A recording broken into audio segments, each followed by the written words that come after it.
அனைவருக்கும் வணக்கம். ஆஸ்ட்ரோ சித்தர் ஜோதிடம் யூடியூப் சேனல் வழியாக உங்களை சந்திப்பதில் பெரும் மகிழ்ச்சி அடைகின்றேன். இன்னைக்கு நம்ம பேச போகிற விஷயம் என்னன்னா, தமிழ் மாதமும் அதன் சிறப்புகளும் பற்றி தான் இப்போ பேச போகிறோம். சார், சூரியனுக்கு வழிபாடு பண்ணுறது, பரிகாரம் பண்ணுறது என்னைக்கு பண்ணால் நல்லாயிருக்கும் அப்படின்றது ஒரு விஷயம் நிறைய பேருக்கு கேள்வி இருக்கும். அதே சமயத்தில் இன்னொரு விஷயமும் இருக்குது, குலதெய்வ கோயிலுக்கு என்னைக்கு போகலாம் சார் அப்படின்றத பற்றியும் இருக்கும். சரிங்களா? வரப்போகிற வெள்ளிக்கிழமை ஆடி மாதம் 17ஆம் தேதி, அதாவது ஜூலை 17ஆம் தேதி ஆடி மாதம் வெள்ளிக்கிழமை அன்னைக்கு பிறக்குது. சூரியன் பார்த்தீங்கன்னா ஒரு தமிழ் மாத பிறப்பு பண்ணுறோம், ஒரு ராசியிலும் சஞ்சாரம் பண்ணுவார். வரப்போகிற வெள்ளிக்கிழமை அன்னைக்கு பார்த்தீங்கன்னா கடக ராசியில் அவர் என்ட்ரி ஆகுறாரு. சரிங்களா? அன்னைக்கு பார்த்தீங்கன்னா ஆடி மாதம் பிறக்கின்றது. இந்த ஆடி மாதம் பிறக்கின்ற நாளில் காலையில் என்ன பண்ணோம்னா, நான் சொல்கிற விஷயங்கள் இப்போ சூரியனுக்குரிய பரிகாரங்களை பற்றி பேசுகிறேன் முதல்ல. அது சொல்லிவிட்டு அப்புறமா இன்னொரு விஷயத்தை பற்றி பேசுகிறேன். இப்போ சூரியனுக்குரிய பரிகாரங்கள், ஒரு ஜாதகத்தில் பார்த்தீங்கன்னா சூரியன் பார்த்தீங்கன்னா அவருக்கு இந்த ராகு, கேத்து, சனி கூடலாம் சேர்ந்துருப்பார். அதனால அந்த ஜாதக சில விஷயங்கள்ல நிறைய விஷயங்கள்ல அவர் கஷ்டத்தை அனுபவிப்பார். இப்போ சூரியன் தான் இன்னொரு விஷயம் சொல்கிறேன். சூரியன் தான் ஒளி கிரகம், அதாவது கண்ணால் பார்க்கக்கூடிய ஒரு கிரகம். ரெண்டு தான் கண்ணால் பார்க்கக்கூடிய ரெண்டு கிரகங்கள். ஒன்று சூரியன், இன்னொன்று பார்த்தீங்கன்னா சந்திரன். அது they are called lighting planet சொல்லுவாங்க. ஒரு மனிதன் விஐபியாக இருக்கார், ஒரு சமூகத்தில் ஒளி வீசுறாருன்னா அவங்க ஜாதகத்தில் கண்டிப்பாக சூரியன் நல்ல நிலைமையில் இருப்பார். அதுதான் விஷயம். அதனால இந்த சூரியனுக்குரிய பரிகாரங்கள் நம்ம சொல்ல போகிற விஷயம் என்னன்னா, மாத பிறப்பு, தமிழ் மாத பிறப்பு அன்னைக்கு சூரியனுக்கு பரிகாரம் செஞ்சீங்கன்னா 100% அது நன்மையாக தரும். என்ன பரிகாரம் சார் அப்படின்னா, நான் சொல்ல போகிறது சிம்பிளான பரிகாரங்கள் தான். ரொம்ப காஸ்டெல்லாம் கிடையாது. ஊரை விட்டு ஊர் போகணும்லாம் கிடையாது. நீங்கள் உங்கள் வீட்டிலேயே செஞ்சு உங்கள் வீட்டுக்கு அருகாமையில் இருக்க கோயிலே நீங்கள் அது பண்ணலாம். சரிங்களா? ஒன்றுமே இல்லை. நான் என்ன சொல்கிறேன்னா, வெள்ளிக்கிழமைக்கு இந்த பரிகாரம் நீங்கள் பண்ண போகிறீங்க. இதுக்கு முன்னாலே நீங்கள் சில பொருட்கள்லாம் வாங்கி வச்சுங்க. என்னென்ன பொருட்கள்லாம் அதுவும் ரொம்ப விலை கம்மி தான். ஒரு red colour cloth, jacket bit மாதிரி ஒன்று வாங்கிக்கிங்க. அதில் ஃபுல் ரெட்டாக இருக்கணும், மெரூன்க்கெலாம் வாங்காதீங்க. அதை என்ன பண்ணுங்க, ஒரு A4 சைஸ் கர்ச்சீஃப் சைஸ் மாதிரி கட் பண்ணி எடுத்துங்க. அதுக்கப்புறமா கோதுமை, முழு கோதுமை, மாவில்லை முழு கோதுமை வாங்கிக்கிங்க. ஒரு 1/4 கிலோ அது மாதிரி வாங்கி வச்சுங்க. சரிங்களா? காலையில், வெள்ளிக்கிழமை காலையில் தலைக்கு குளிச்சிடணும். குளிச்சுட்டு இந்த ரெட் கலர் கிளாத் நீங்கள் வாங்கினீங்க இல்லையா, அது கர்ச்சீஃப் சைஸ் மாதிரி, அதில் என்ன பண்ணுங்கன்னா அந்த கோதுமை, முழு கோதுமை உங்கள் வலது கையில் 3 கைப்பிடி அதில் போடுங்க. ஒரு வாட்டியும் பண்ணும்போதும், இப்போ வலது கையில் இப்படி எடுக்கிறீங்க, அந்த முழு கோதுமை எடுக்கும்பொழுது உங்கள் நெத்திக்கிட்ட வச்சு உங்களுடைய வேண்டுதல்கள்லாம் அந்த கோதுமையில் வேண்டுற மாதிரி வச்சுங்க. சூரியன், இது ஒன்றுமே இல்லை, ரொம்ப சிம்பிள். என்னென்னா, சூரியனுடைய தானியம் எதுனா கோதுமை தான். அதனால் உங்கள் நெத்திக்கிட்ட வச்சுட்டு இதை உங்கள் வேண்டுதல்கள்லாம் வேண்டிட்டு அந்த கோதுமையை அந்த கர்ச்சீஃபில், அதாவது அந்த சகப்பு நூலையே சேர்த்துருங்க. சேர்த்துட்டு கூடவே ஒரு சகப்பு நூல் வாங்கி வச்சுங்க. அதை எடுத்து என்ன பண்ணுங்க, அது 3 கைப்பிடி போட்ட பிறகு வலது கையில் மட்டும், அந்த இடது கை இல்லை சேர்ந்து போட்ட மாதிரிலாம் கிடையாது, வெறும் வலது கை போகும். சரிங்களா? அது எல்லாத்தையும் முடித்த பிறகு அதை எடுத்து சேர்த்து கட்டினீங்கன்னா சின்ன மூட்டை மாதிரி வரும். சரிங்களா? அந்த மூட்டையை உங்கள் வீட்டுக்கு அருகாமையில் இருக்க சிவன் கோயிலாக இருந்தால் ரொம்ப விசேஷம். சிவன் கோயிலில் இருக்கிற அந்த நவகிரக சந்நிதியில் தான் நம்ம இந்த பரிகாரத்தை பண்ண போகிறோம். சரிங்களா? அதாவது நேராக நீங்கள் காலையில் சிவன் கோயில் போய்ட்டு சிவன் மற்ற சுவாமிகள்லாம் பார்த்துட்டு வழிபாடு பண்ணிவிட்டு ஒரு அர்ச்சனை தட்டு வாங்கிக்கோங்க. அர்ச்சனை தட்டு வாங்கிட்டு அந்த கோதுமை மூட்டை வீட்டிலேருந்து எடுத்துகிட்டு வந்தீங்க இல்லையா, அதை நீங்கள் என்ன பண்ணணும்னா அந்த அர்ச்சனை தட்டில் வச்சு குருக்கள் கிட்ட சொல்லுங்கள். இந்த நவகிரக சந்நிதியில் நடுவில் இருக்கார் இல்லையா சூரியன், குருக்கள் கிட்ட சொல்லி இந்த சூரியனுக்கு நான் இதை பரிகாரம் அர்ச்சனை பண்ணணும் அப்படின்னு சொன்னீங்கன்னா அவர் கண்டிப்பாக பண்ணுவார்.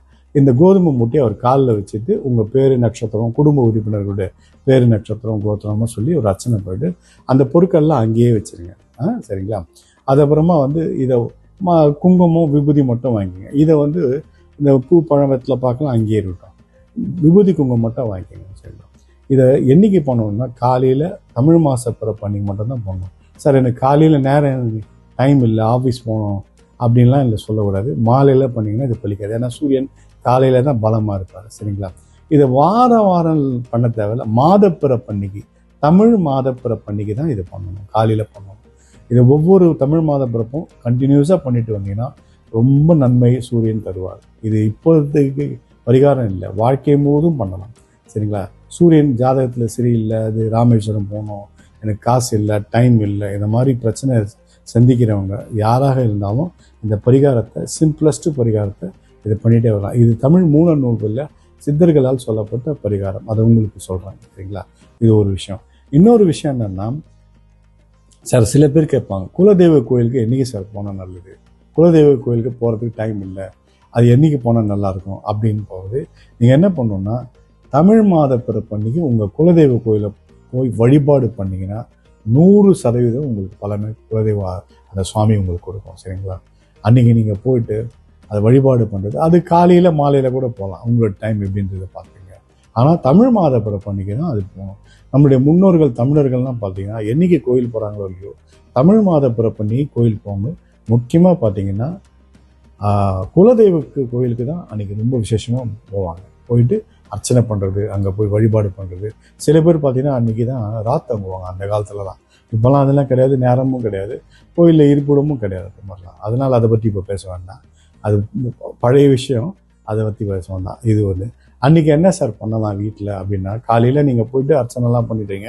அன்றைக்கி பார்த்தீங்கன்னா வீட்டில் சூரியனுடைய பிரசாதம் எதுனா சக்கரை பொங்கல். அன்றைக்கி சக்கரை பொங்கல் வச்சு வீட்டில் அன்றைக்கி கண்டிப்பாக எல்லாருமே வழிபாடு பண்ணுங்க, விளக்கேற்றி பூஜை பண்ணுங்க. அன்றைக்கி சக்கரை பொங்கலை வச்சு வீட்டில் ஆர்த்தி காமிச்சு நீங்களும் சாப்பிடுங்க, மற்றவங்களுக்கு கொடுங்க. சரிங்களா? அதுக்கப்புறம் பார்த்தீங்கன்னா அன்றைக்கி வெள்ளிக்கிழமை வரப்போகிற ஆடி மாதம் 1ஆம் தேதி ஜூலை 17 வெள்ளிக்கிழமை அன்றைக்கி என்ன நட்சத்திரம்னா மக நட்சத்திரம். ஸோ மக நட்சத்திரமும் ரொம்ப விசேஷம் இந்த பித்ரு பூஜைக்கெல்லாம் பண்ணுறதுக்கு. இதோட சேர்த்த மாதிரி இது விஷயம். இன்னொன்று நித்திய ஞாபக யோகம்னு சொல்லுவாங்க. அதாவது 27 நாம யோகங்கள். ஒரு மாதமும் அது வந்து ஷஃபில் ஆகிட்டே இருக்கும். 27 நாம யோகங்கள் வரும். நீங்கள் நினைக்கிற மாதிரி இந்த அமிர்த யோகம், சித்த யோகம், மரண யோகம் அது இல்லை. பஞ்சாங்க ரீதியாக இது வரப்போகுது. ஜோதிட ரீதியாகவும் இது உங்களுக்கு தெரியும். இது சில பேர் வந்து நீங்கள் பஞ்சாங்கத்தில் பார்த்தீங்கன்னா தெரியும். இது அன்றைக்கி பார்த்தீங்கன்னா வியதிபாத நாம யோகம் வருது. அது பார்த்தீங்கன்னா வியதிபாத சிராத்தம் கொடுத்துருப்பாங்க. இந்த வியதிபாத நாம யோகத்தில் யார் பிறந்திருந்தாலும் அவங்க ஜாதகத்தில் இந்த நாளில் பிறந்திருந்தவங்க நிச்சயமாக பலன்கள் ரொம்ப குறைவாக இருக்கும். படாத பாடுபடுவாங்க. எந்த ஒரு விஷயமும் முடியாது, கிட்ட வரும், கட்டாகும். அன்றைக்கி என்ன பண்ணணும்? பொதுவாகவே வெதிபாதம், இந்த வெதிபாத ஞாபகத்தில் பிறந்தவங்களுக்கு மட்டும் இல்லை, பொதுவாகவே இந்த இது இன்னொரு விஷயத்த சொல்ல விட்டுட்டேன். அதாவது வெதிபாத நாமயோகமும் 27 நாமயோகத்தில் ஒரு குறிப்பிட்ட நாமயோகங்கள்லாம் பார்த்திங்கன்னா அசுவன் நாமயோகங்கள்லாம் சொல்லுவாங்க. அதில் பார்த்திங்கன்னா முக்கியமாக, ரொம்ப முக்கியமாக வியதிபாதி நாமயோகமும் வைத்திருதி நாமயோகமும் அசுப பலன்களை தரும். இதில் பிறந்தவங்களும் பிரச்சனையை தான் சந்திப்பாங்க. இந்த வெதிபாத நாமயோகம் வந்து பார்த்திங்கன்னா முன்னோர்களில் அப்பா சைடு, அதாவது பித்ரு வகை தோஷத்தை சொல்லும். அது பித்ரு வகை தோஷத்தில் போன ஜென்மத்தில் பார்த்திங்கன்னா இந்த பித்ரு வகை விஷயங்களில் பிரச்சனைகள் இருக்கவங்களுக்கு தான் இந்த வெதிபாத நாமயோகத்தில் பிறப்பாங்க. அதனால் வெதிபாத நாமயோகத்தில் அன்றைக்கி பிறந்தவங்க அன்றைக்கும் சரி, மற்றவங்களும் சரி, வெதிபாத நாமம் யோகம் வந்த அன்றைக்கி அன்னதானம் பண்ணால் ரொம்ப சிறப்பாக இருக்கும். அது எத்தனை பேருக்குன்னா உங்களுடைய விருப்பம். 3 பேருக்கோ ஒத்தப்படையில் 3 பேருக்கோ 5 பேருக்கோ பண்ணலாம். சரிங்களா? இது ஒரு விஷயம். அதுக்கப்புறம் பார்த்தீங்கன்னா அன்றைக்கி தட்சிணாயன புண்ணிய காலம் பிறகுது. இதுதான் ரொம்ப முக்கியம். அதாவது சூரியன் பார்த்திங்கன்னா வடக்குலேருந்து தெற்கு நோக்கி பயணத்தை அன்றைக்கி தான், தெற்குலேருந்து திருப்பி வடக்கு நோக்கி பயணத்தை அன்றைக்கி தான் ஆரம்பிக்க போகிறாரு. தெற்கு அயனம்னா பயணம் அர்த்தம். சரிங்களா? அதை வந்து பார்த்திங்கன்னா தெற்குலேருந்து அவர் பயணத்தை தொடங்குறாரு. இது வந்து தட்சிணாயன புண்ணிய காலம் அப்படின்னு பேர். இந்த தட்சிணாயன புண்ணிய காலம்ன்றது வந்து அன்றைக்கி பிறக்கிறதுனால நம்ம புண்ணிய நதிகளில் வழிபாடு பண்ணுறது, புண்ணிய நதியில் போய் தீர்த்த நதிகளில் போய்ட்டு நம்ம வந்து குளிக்கிறது கொள்றதெல்லாம் பார்த்திங்கன்னா அந்த ஆடி மாதத்துலேருந்து ஒரு 3 நாள் அது சொல்லுவாங்க. முக்கியமாக பார்த்திங்கன்னா ரஜஸ்வலை, சர்வநதி ரஜஸ்வலைன்னு சொல்லுவாங்க. 3 நாள் அது குறிப்பிட்டிருக்காங்க. வாக்கியப்படி தட்சிணாயன புண்ணிய காலம் பிறகுது. சூன்ய திதி, அவமாகம். அதனால் அன்றைக்கி சுபகாரியங்கள் எதுவும் பண்ண வேண்டாம். நீங்கள் வந்து கோயில் வழிபாடு, நான் சொன்ன மாதிரி சூரியனுக்குரிய வழிபாடு இதெல்லாம் பண்ணுங்கள். சரிங்களா? 3 கைப்பிடி கோதுமை, இது நிச்சயமாக மறந்துடாதீங்க. எல்லாரும் பண்ணலாம். அதாவது குடும்ப உறுப்பினர்களில் நான் ஒருத்தருக்கு தான் பண்ணணும் அப்படி இல்லை. இப்போது குடும்பத்தில் பார்த்தீங்கன்னா ஒருத்தருக்கு மட்டும் இருக்காது அந்த பிரச்சனை. சூரியன் வந்து ராகு கேது, இது எல்லாருக்குமே ஒரு குடும்பத்தில் ஒரு 2 பேருக்குன்னு வச்சுங்களேன், தனித்தனி அர்ச்சனை தட்டு வாங்க தேவையில்லை. 2 பேருமே அதேமாதிரி நான் சொன்ன மாதிரி அந்த 3 கைப்பிடி கோதுமை எடுத்து அந்த ஒரே அர்ச்சனை தட்டு போடும், அதில் வச்சுட்டு 2த்தையும் அந்த கோயிலில் வச்சு சேர்த்துருங்க. இது பண்ணிகிட்டே வாங்க. மாதப்பிறப்பன்னைக்கு பண்ணுங்கள். மாதப்பிறப்பன்னைக்கு தான் கோயிலுக்கு போகணும். சரிங்களா? மேலும் ஜோதிட ஆலோசனைக்கு கீழ்கண்ட நண்பரை நீங்கள் தொடர்பு கொண்டால் சிறந்த ஜோதிட ஆலோசனைகள் வழங்கப்படும். நன்றி, வணக்கம்.